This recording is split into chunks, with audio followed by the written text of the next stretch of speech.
کہا جاتا ہے کہ اللہ تعالیٰ نے اسلامی ریاست کے سربراہ کا ایک دینی منصب ہے جو مقرر کر دیا. یہ اصطلاح بھی دینی اصطلاح ہے اور یہ منصب بھی اللہ کے پیغمبر نے مقرر کیا ہے. کہا جاتا ہے کہ قرآن مجید میں بھی حدیث میں بھی اس کا ذکر ملتا ہے. میں چاہوں گا کہ علماء کا استدلال 3 حصوں میں سٹیپ بائی سٹیپ ہم سب کی خدمت پیش کروں. ہم سب سے پہلا جو استدلال کیا جاتا ہے وہ یہ ہے کہ اللہ کے پیغمبر نے خود یہ خلافت کا انسٹیٹیوشن قائم کیا اور اپنے بعد ایک خلیفہ مقرر کیا جنہیں سیدنا ابوبکر کے نام سے موسوم کیا جاتا ہے. اور ساتھ یہ بھی کہا جاتا ہے کہ خود اللہ کے پیغمبر نے کہا تھا کہ میرے بعد 30 سال یہ خلافہ علی منہاج النبوہ ہوگی. تو خلافت کا جو انسٹیٹیوشن ہے یہ تو پیغمبر جب قائم کر کے گئے ہیں تو اسلام اور ریاست کی اس پوری بحث میں آپ کے زیر بحث ہی نہیں آیا. خلافت تو ایک تعبیر ہے. اگر آپ اس کی حقیقت میں اتر کے دیکھیں تو وہ کیا چیز ہے؟ یہ کہ مسلمان ایک جمعیت کی صورت اختیار کر چکے ہیں. جب وہ ایک جمعیت کی صورت اختیار کر چکے ہیں تو فطری تقاضوں کے لحاظ سے ان میں ایک نظم اجتماعی پیدا ہو جائے گا. جب ان میں ایک نظم اجتماعی پیدا ہوگا تو اقتدار کی ضرورتوں کو پورا کرنے کے لیے وہ اپنے اولوالامر کا تقرر کریں گے. چنانچہ مسلمانوں کی ایک ریاست وجود میں آ جائے گی. یہ بالکل اسی طرح سے ہوا جیسے دنیا بھر میں ہوتا ہے. کسی قوم کے پاس اگر ایک خطہ ارض ہے، وہاں وہ پوری جمعیت کے ساتھ موجود ہے. اللہ تعالیٰ نے اگر ان کو یہ توفیق دی ہے کہ وہ نظم کے ساتھ رہ سکیں تو پہلا قدم یہی اٹھائیں گے کہ وہ اپنے اندر ایک ریاست کو وجود پذیر کر دیں گے. اس وقت دنیا بھر میں یہی صورتحال ہے. میں نے بارہا یہ عرض کیا ہے کہ یہ انسان کی فطری ضرورتوں میں سے ہے. وہ جس طریقے سے کھاتا ہے، پیتا ہے، کاروبار کرتا ہے، معاش کی جدوجہد کرتا ہے، اپنی فطری ضرورتوں کو پورا کرنے کے لیے جیسے ہی شعور کو عمر کو پہنچتا ہے ان سب سرگرمیوں کے لیے اپنے آپ کو پیش کر دیتا ہے. یہی صورتحال ریاست و حکومت کی ہے. جب بھی لوگ جمع ہوں گے، کسی ایک جگہ موجود ہوں گے، ان کی فطری ضرورت یہ ہے کہ ان میں امن قائم ہو. ان میں کوئی شخص ایک دوسرے کی عزت آبرو کے خلاف کسی زیادتی کا ارتکاب نہ کرے، لوگوں کے حقوق تلف نہ ہوں اور کسی کی جان مال آبرو کو کوئی خطرہ لاحق نہ ہو.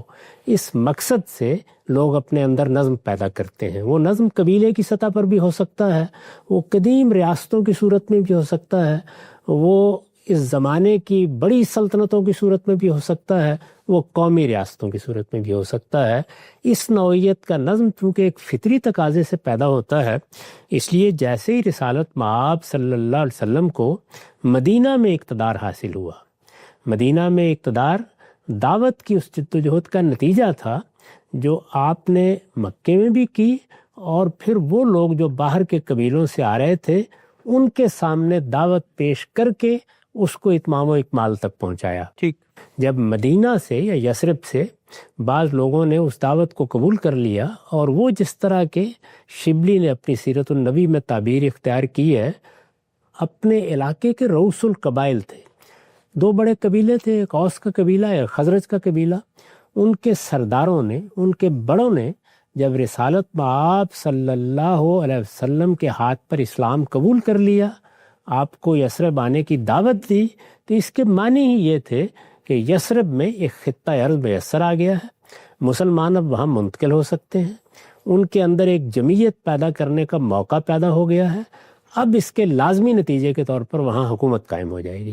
چنانچہ وہ حکومت وہاں قائم ہو گئی. رسالت مآب صلی اللہ علیہ وسلم جب دنیا سے رخصت ہوئے ہیں تو اس وقت ایسا نہیں ہے کہ آپ کسی غار میں بیٹھے ہوئے تھے. ایک حکومت کی جو قائم ہو چکی تھی سربراہی فرما رہے تھے. اس کی سربراہ کی حیثیت سے آپ نے ذمہ داریاں انجام دی تھیں، اس میں جنگیں لڑی تھیں، اور رسالت مآب کی زندگی ہی میں اس کے حدود پورے جزیرہ نما عرب تک وسیع ہو گئے تھے. اب ظاہر ہے کہ آپ دنیا سے رخصت ہو رہے تھے تو آپ کو یہ بتانا تھا کہ میرے بعد کیا ہوگا.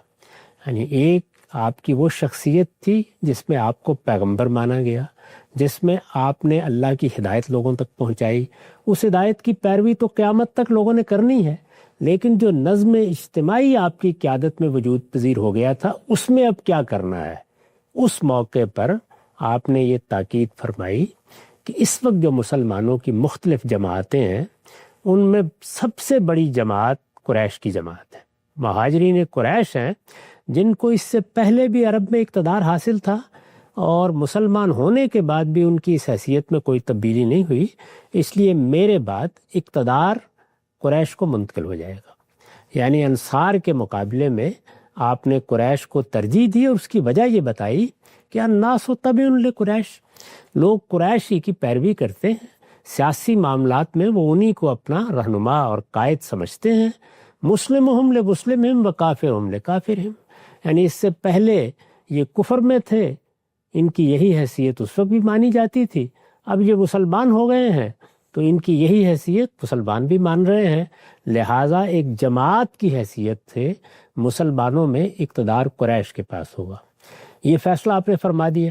جب یہ فیصلہ فرمایا اور اس فیصلے کے لازمی نتیجے کے طور پر سقیفہ میں سیدنا صدیق کو مسلمانوں کا امام منتخب کر لیا گیا، مسلمانوں کا حکمران منتخب کر لیا گیا، اس موقع پر چونکہ رسالت مآب صلی اللہ علیہ وسلم ابھی دنیا سے رخصت ہوئے تھے، اور رسالت مآب کی حیثیت جیسے کہ میں نے عرض کیا مسلمانوں کے حکمران کی بھی تھی، تو ان کے بارے میں یہ تعبیر اختیار کی گئی، صحابہ کرام نے اختیار کی کہ یہ خلیفۃ الرسول ہیں، یعنی رسول اللہ صلی اللہ علیہ وسلم کے جانشین ہیں۔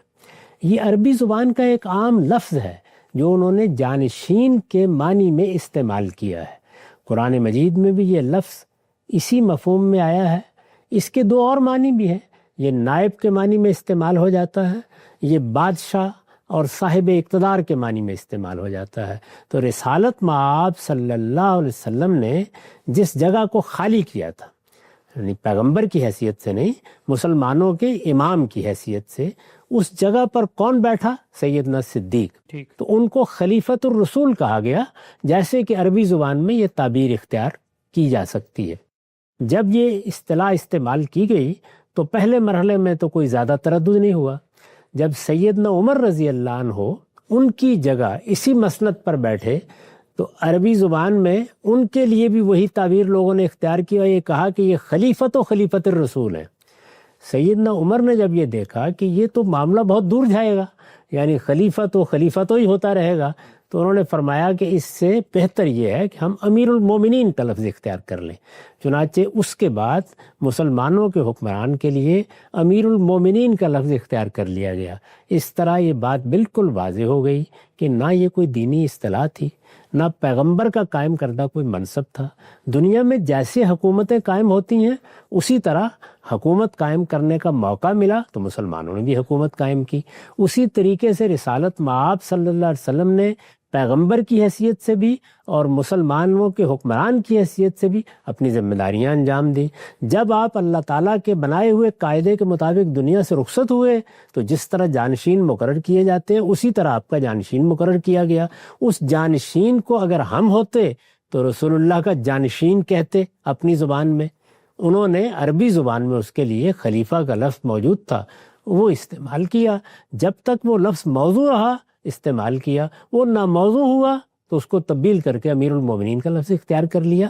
یہ پس منظر ہے۔ اس کی بنیاد پر یہ بات کیسے کہی جا سکتی ہے کہ رسالت مآب صلی اللہ علیہ وسلم نے کوئی خصوصی نظام جس کو خلافت کہتے ہیں وہ قائم کیا تھا، یا رسالت مآب صلی اللہ علیہ وسلم نے مسلمانوں کی حکومت کا نظم خلافت کے نام سے ان کو دیا تھا؟ یہ بالکل اسی طریقے سے ہوا جیسے دنیا بھر میں یہ معاملات ہوتے ہیں، جیسے اب بھی ہوں گے۔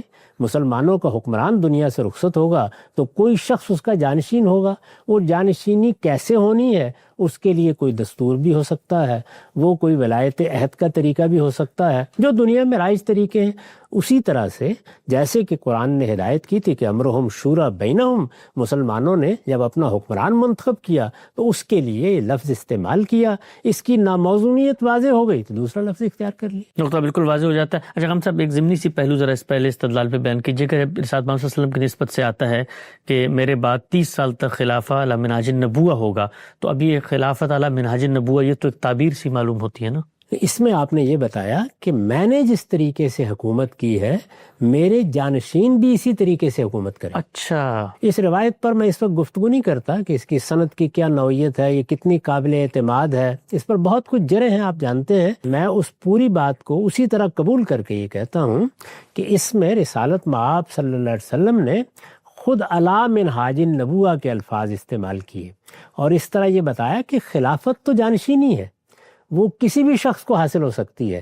میرے بعد یہ جانشینی ان لوگوں کو حاصل ہوگی جو اپنی ذمہ داریاں پیغمبر کے قائم کردہ طریقے کے مطابق ادا کریں گے۔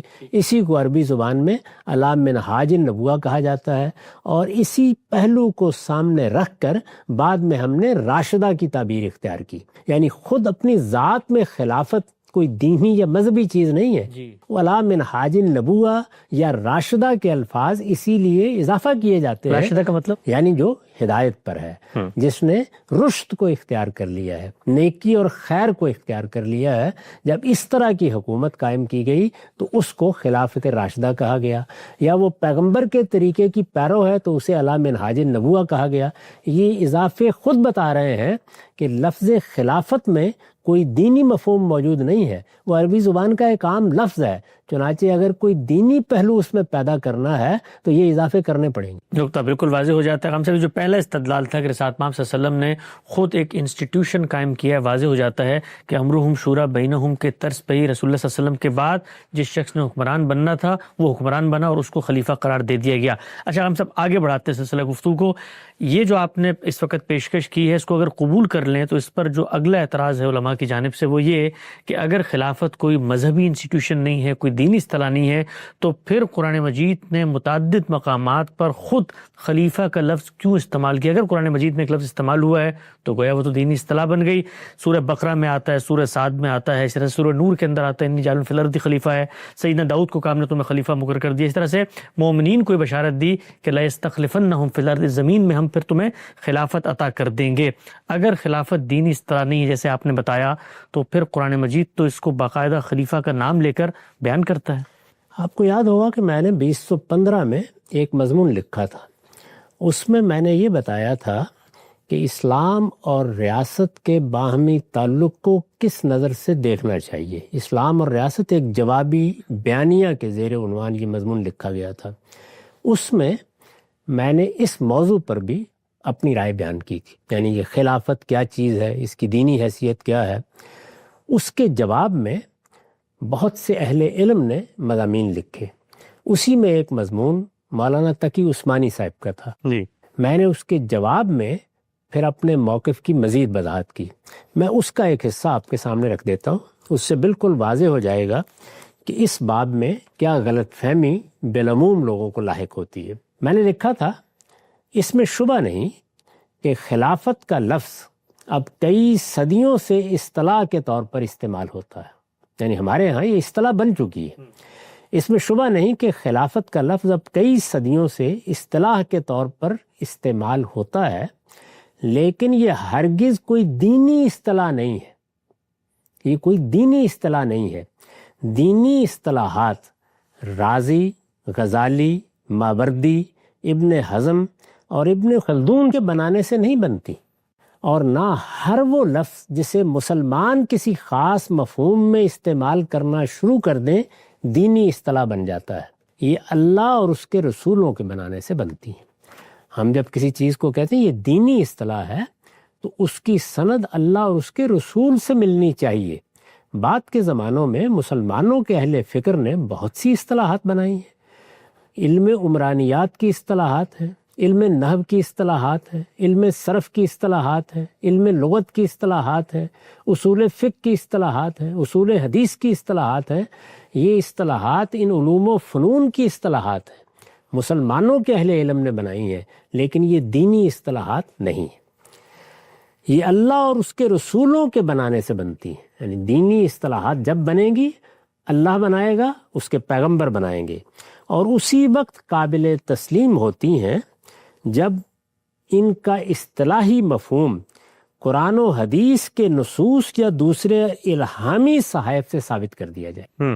یعنی اگر ان کو ثابت کرنا ہو تو پھر آپ کو بتانا پڑے گا کہ یہ اصطلاح قرآن نے بنا دی ہے، یہ اس سے پہلے الہامی صحائف میں اصطلاح کے طور پر لفظ مستعمل رہا ہے، یہ بتانا پڑے گا۔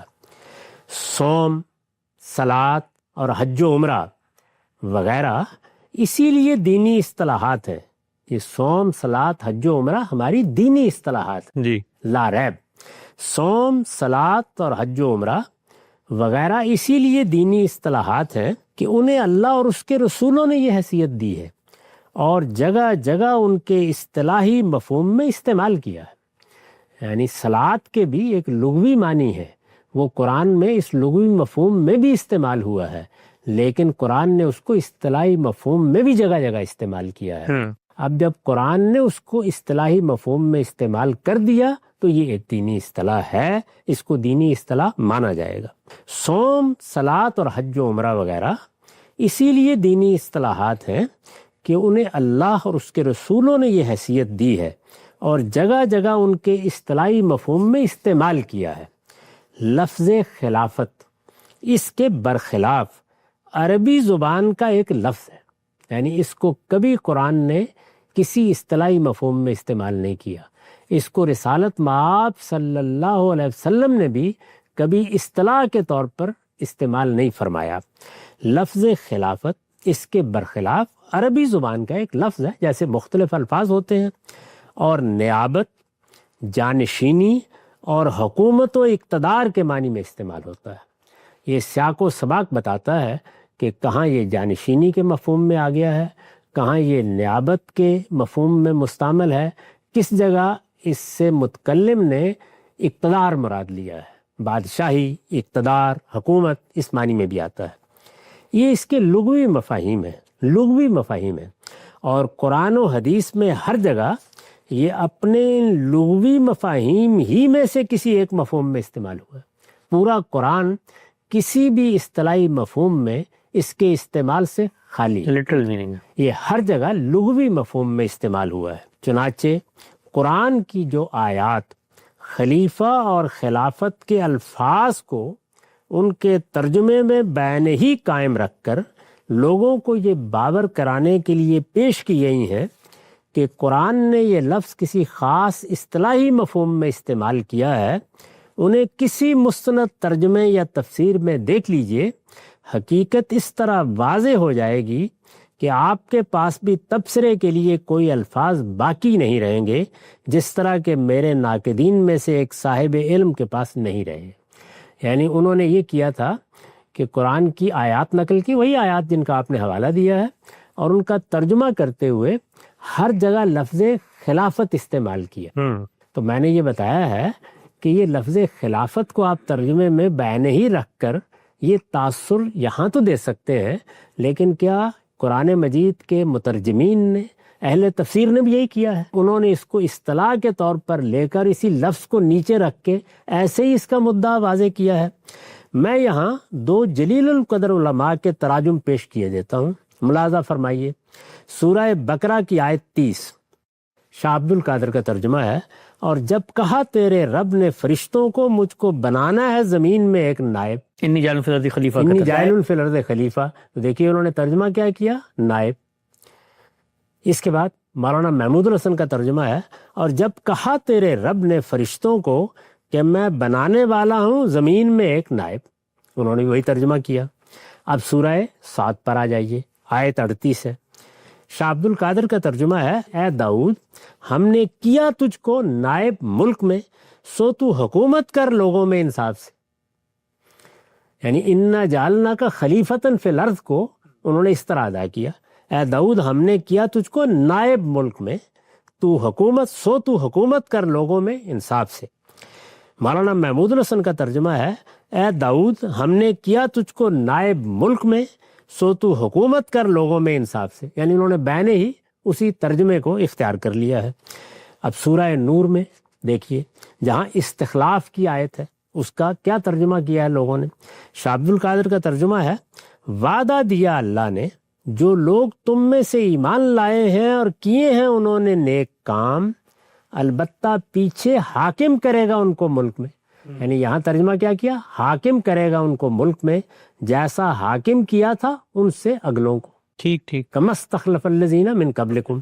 مولانا محمود الحسن کا ترجمہ ہے، وعدہ کر لیا اللہ نے ان لوگوں سے جو تم میں سے ایمان لائے ہیں اور کیے ہیں انہوں نے نیک کام، البتہ پیچھے حاکم کرے گا ان کو ملک میں جیسا حاکم کیا تھا ان سے اگلوں کو۔ یہ تینوں مقامات کے تراجم میں نے سامنے رکھ دیے تھے، اور پھر لکھا تھا، نائب اور حاکم کے الفاظ ان آیتوں میں خلیفہ اور استخلاف کا ترجمہ ہے. یعنی مترجمین نے کیا کیا ہے، ایک جگہ اس کا ترجمہ کیا ہے نائب، دوسری جگہ کیا ہے حاکم. میں پہلے عرض کر چکا کہ یہ 3 معنی میں استعمال ہوتا ہے. یعنی لغوی لحاظ سے اس کا ترجمہ جانشین بھی ہو سکتا ہے، حاکم بھی ہو سکتا ہے، اور صاحب اقتدار بھی ہو سکتا ہے، جس کو حاکم کے لفظ سے یہاں انہوں نے بیان کیا ہے. نائب اور حاکم کے الفاظ ان آیتوں میں خلیفہ اور استخلاف کا ترجمہ ہے، اور صاف واضح ہے کہ اپنے اندر کوئی دینی مفہوم نہیں رکھتے. نائب، جانشین، حاکم، ان میں کوئی دینی مفہوم نہیں ہے. نائب اور حاکم کے الفاظ ان آیتوں میں خلیفہ اور استخلاف کا ترجمہ ہے، اور صاف واضح ہے کہ اپنے اندر کوئی دینی مفہوم نہیں رکھتے، الا یہ کہ کوئی شخص یہ دعویٰ کرنے کا حوصلہ کر لے کہ عربی زبان کا ہر وہ لفظ جو قرآن میں استعمال کیا گیا ہو دینی اصطلاح بن جاتا ہے. یعنی یہ دعویٰ کر کے کوئی آدمی یہ بات کہہ سکتا ہے، ورنہ عربیت کی روح سے زبان کے اسالیب کو سامنے رکھ کر کوئی آدمی بھی یہ بات کہنے کی جسارت نہیں کر سکتا. یہی صورتحال احادیث و آثار کی ہے. ان میں بھی لفظ خلافت اور اس کے تمام مشتقات انہی مفاہیم میں استعمال کیے گئے ہیں جو اوپر بیان ہوئے ہیں. یعنی خواہ لفظ خلیفہ استعمال ہوا ہے، خواہ خلافت ہوا ہے، خواہ استخلاف ہوا ہے، وہ انہی تینوں مفاہیم میں سے کسی مفہوم میں ہے. یہاں تک کہ جانشین کے معنی میں لفظ خلیفہ خود اللہ تعالیٰ کے لیے بھی استعمال ہوا ہے. یعنی لفظ خلیفہ جانشین کے معنی میں اللہ تعالیٰ کے پیغمبر نے ایک روایت میں اللہ تعالیٰ کے لیے استعمال فرمایا ہے، لغوی مفہوم میں جیسے کہ استعمال کیے جاتے ہیں. یہی سبب ہے کہ ہدایت یافتہ حکومت یا نبوت کے طریقے پر حکومت، وہی علی منہاج النبوہ یا راشدہ، یہی سبب ہے کہ ہدایت یافتہ حکومت یا نبوت کے طریقے پر حکومت جیسے مدعا کو ادا کرنا مقصود ہو تو اس کے لیے یہ لفظ تنہا کافی نہیں ہوتا. دینی اصطلاح ہوتا تو تنہا کافی تھا، یہ لفظ تنہا کافی نہیں ہوتا، بلکہ اس کے ساتھ راشدہ اور علی منہاج النبوہ جیسی تعبیرات کا اضافہ کرنا پڑتا ہے. ہمارے علماء نے اسی طرح کی تعبیرات کو مقدر مان کر خلافت کو ایک اصطلاح بنایا ہے، علماء نے بنایا ہے. اس لحاظ سے یہ مسلمانوں کے علم سیاست اور عمرانیات کی ایک اصطلاح تو یقیناً ہو سکتی ہے، جیسے فقہ، کلام، حدیث اور اس طرح کے دوسرے علوم کی اصطلاحات ہیں، مگر دینی اصطلاح نہیں ہو سکتی. اللہ اور رسول کے سوا کسی کی ہستی نہیں ہے کہ وہ کسی لفظ کو دینی اصطلاح قرار دے. یہ انہی کا حق ہے، اور کسی لفظ کے بارے میں یہ دعویٰ کہ وہ دینی اصطلاح ہے انہی کے ارشادات سے ثابت کیا جائے گا. یہ ابن خلدون کے مقدمے سے ثابت نہیں کیا جا سکتا، کیونکہ ان لوگوں کے حوالے دیے گئے تھے، تو اس لیے میں نے یہ بتایا ہے کہ ابن خلدون ہوں یا غزالی ہوں یا کوئی اور بڑے سے بڑا عالم وہ اصطلاح بنا سکتا ہے، لیکن وہ اصطلاح اس علم کی اصطلاح ہوگی، وہ مسلمانوں میں رائج ایک اصطلاح قرار دی جائے گی. اس کو دینی اصطلاح نہیں کہا جا سکتا. دینی اصطلاحات اللہ اور اس کے پیغمبر بناتے ہیں، اور وہ بناتے ہیں ان کے ارشادات سے ثابت ہوتی ہیں، تو اسی صورت میں ان کو دینی اصطلاح قرار دیا جاتا ہے. صاحب دوسرا نقطہ بھی بالکل واضح ہو جاتا ہے کہ قرآن مجید کی جن آیات سے استدلال کر کے کہا جاتا ہے کہ خلافت ایک دینی اصطلاح ہے، اس پہ غامدی صاحب کا جواب سامنے آ چکا ہے. ہم صاحب ایک آخری چیز وہ یہ ہے کہ اگر یہ دونوں باتیں آپ کی مان لیں تو علماء کا یہ کہنا ہے کہ پھر کیا وجہ ہے کہ رسالت پاک صلی اللہ علیہ وسلم نے متعدد احادیث میں پورے مسلمانوں کی جمعیت میں ایک خلیفہ کی بات کیے، گویا پوری دنیا میں صرف ایک خلیفہ ہوگا. چند روایتیں میں آپ کی خدمت میں پیش کرتا ہوں، اس کا بھی آپ جواب دیں.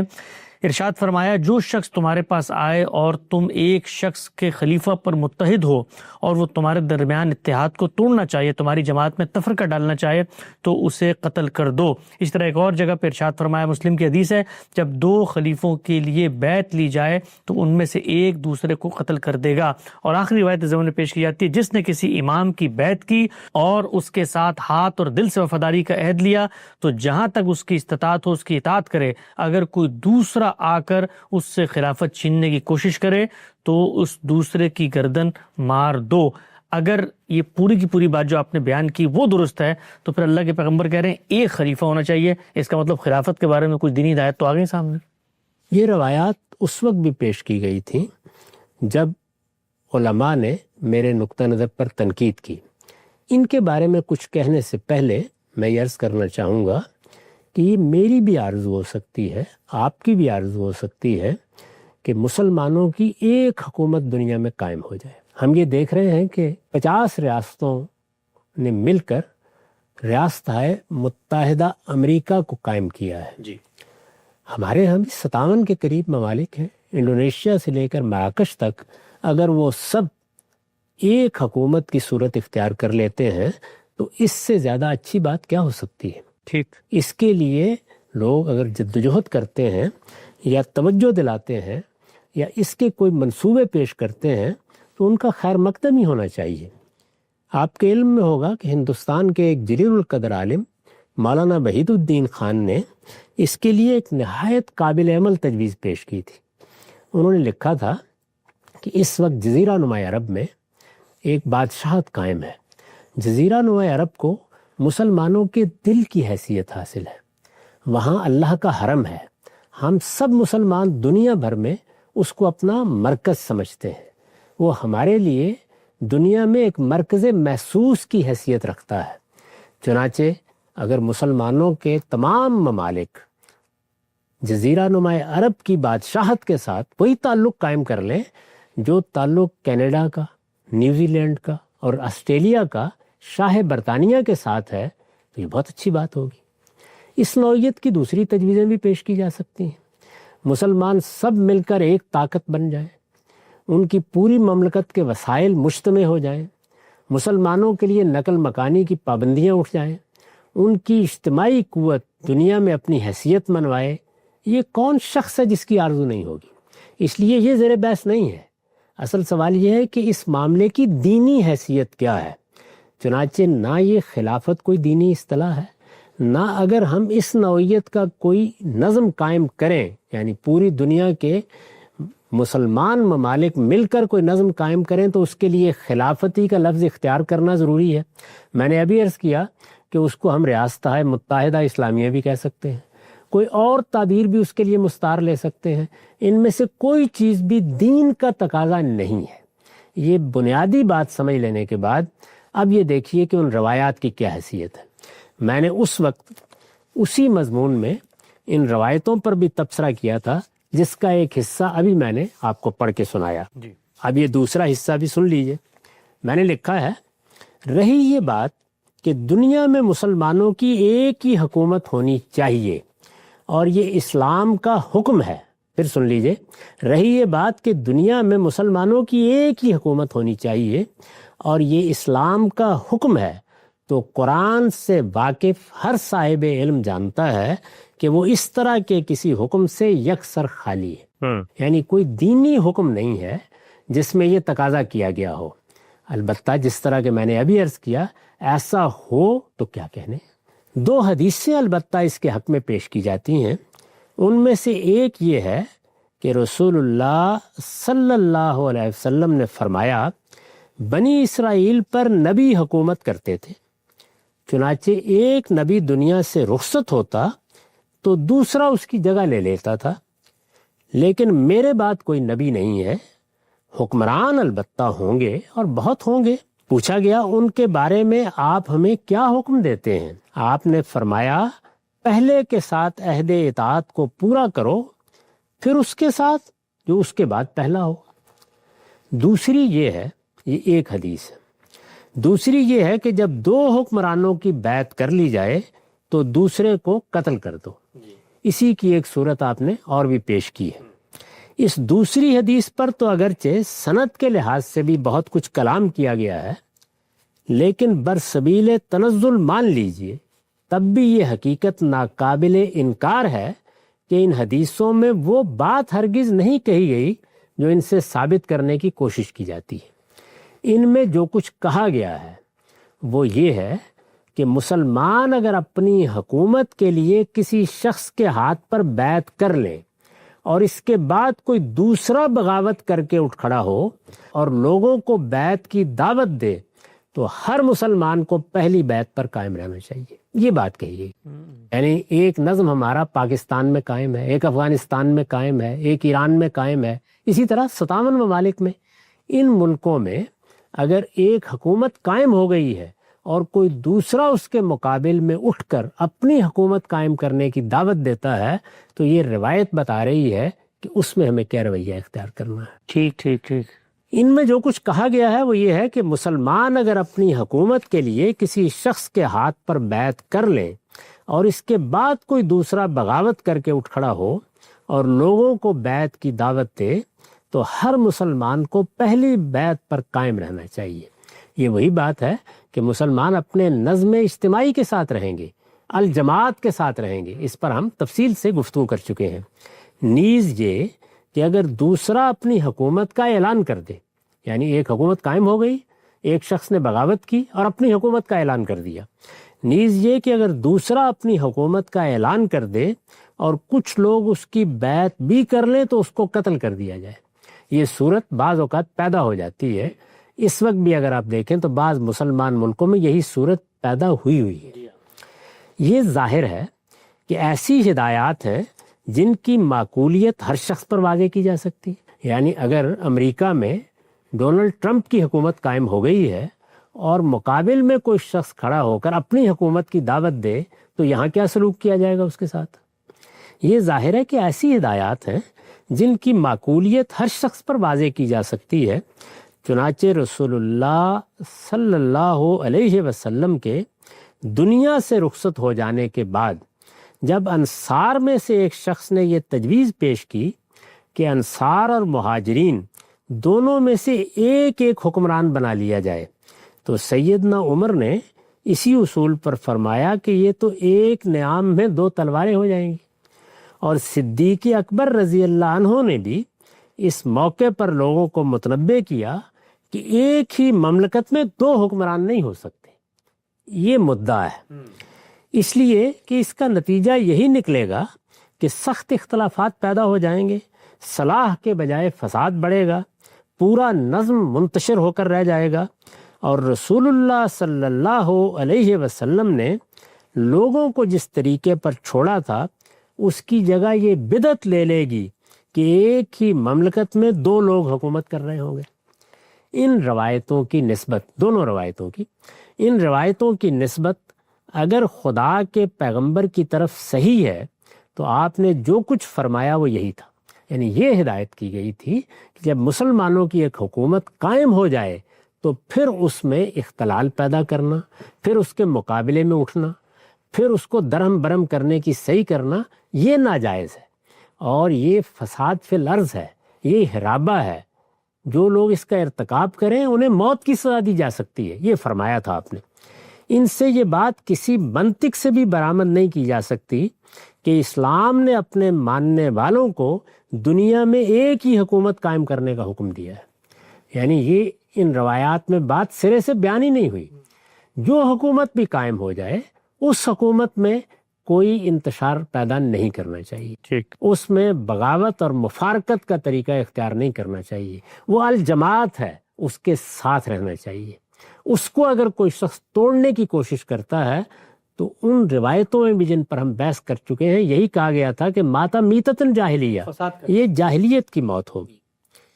ان سے یہ بات کسی منطق سے بھی برآمد نہیں کی جا سکتی کہ اسلام نے اپنے ماننے والوں کو دنیا میں ایک ہی حکومت قائم کرنے کا حکم دیا ہے.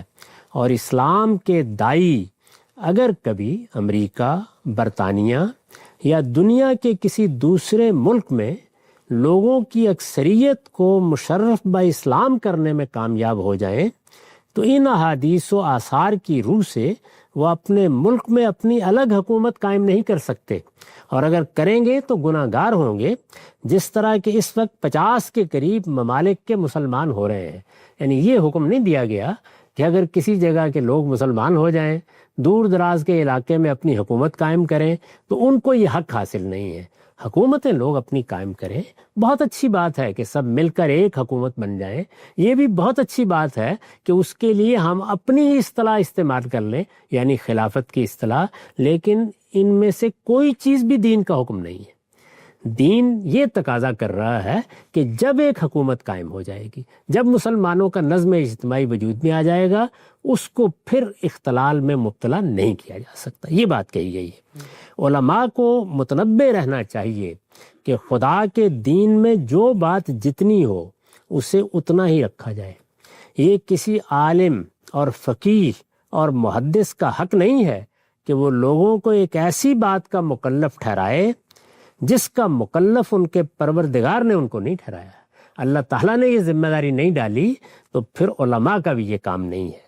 چنانچہ میں نے لکھا ہے اور ایک مرتبہ پھر دہرا رہا ہوں کہ جن ملکوں میں مسلمانوں کی اکثریت ہے ان کی ایک ریاست ہائے متحدہ کا قیام ہم میں سے ہر شخص کی خواہش ہو سکتی ہے اور ہم اس کو پورا کرنے کی جدوجہد بھی کر سکتے ہیں، لیکن اس خیال کی کوئی بنیاد نہیں ہے کہ یہ اسلامی شریعت کا کوئی حکم ہے جس کی خلاف ورزی سے مسلمان گناہ کے مرتکب ہو رہے ہیں.